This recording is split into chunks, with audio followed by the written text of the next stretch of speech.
କଣ ସେ ମନା କରୁଛି ହଜିବାକୁ? ତା ଅବସ୍ଥା ଉପରୁ ଟିକେ ହବ ସେ ଉପରୁ ଜାଣିଛନ୍ତି କୃଷ୍ଣ କୃଷ୍ଣ ତାଙ୍କର କଣ ହେଇଛି ମୁଁ କହୁଛି ଶୁଣ। କଣ ହେଇଛି? ସେଦିନ ସୂର୍ଯ୍ୟ ପରାଗରେ ଏମାନେ ମଟନ ବିରିୟାନୀ ଖାଇଥିଲେ।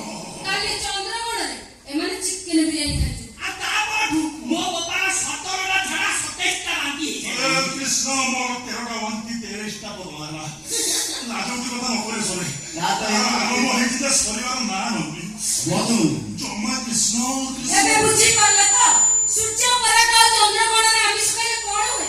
ଏଇଭଳି ଅବସ୍ଥା ରୋକିବାକୁ ପଡେ। କୃଷ୍ଣ ସୂର୍ଯ୍ୟ ପରାଗ ହଉ କି ଚନ୍ଦ୍ରଗ୍ରହଣ ଆଉ ଜମା ଆଇଁଷ ଛୁଇଁବୁ ଅସୁବିଧା ନା ନା ନା ନା ମୁଁ ବୁଲି ବୁଲି ସମସ୍ତଙ୍କୁ କହିବି କାହିଁକି ହେତୁବାଦୀର ମନ ନେଇ ଆମିଷ ଖାଇଲେ ଆମ ଭଳି ଦଶା ଭୋଗିବାକୁ ପଡିବ କାହିଁକି? କୃଷ୍ଣ କଣ ହବ?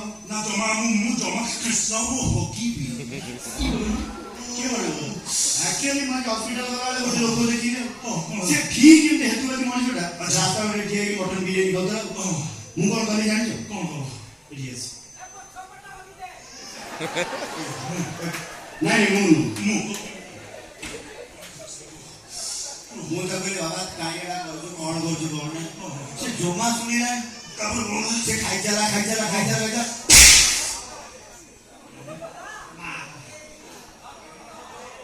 କୃଷ୍ଣ ହଁ ମୁଁ ହକିବି ମୁଁ କଣ କଲା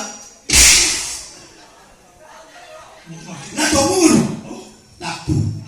ତାକୁ ଏମିତି ମାଇଲି। ତାପରେ ଏମିତି ମୁଣ୍ଡା ନୁଆଇଛି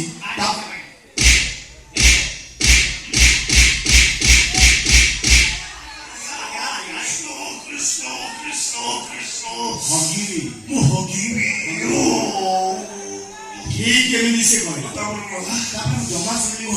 ତାପରେ ବାବା କାହିଁକି ନା ଆଗ ଦିଟା ଖାଇଦିଏ କିଛି ଶୁଣିଲି।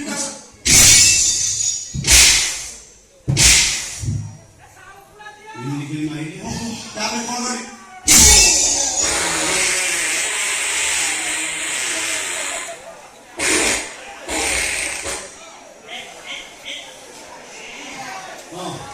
କଣ ହେଲା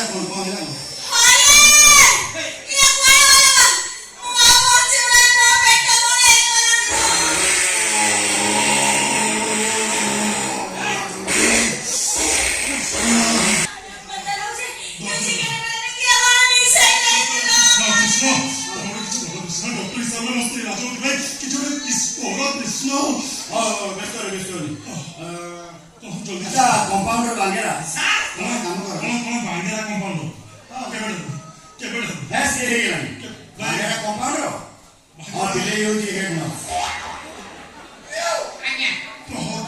ବାଙ୍ଗେରା ଦେଇ କରନି ତମ ଭାଉଜକୁ ଦେଇଦିଅ।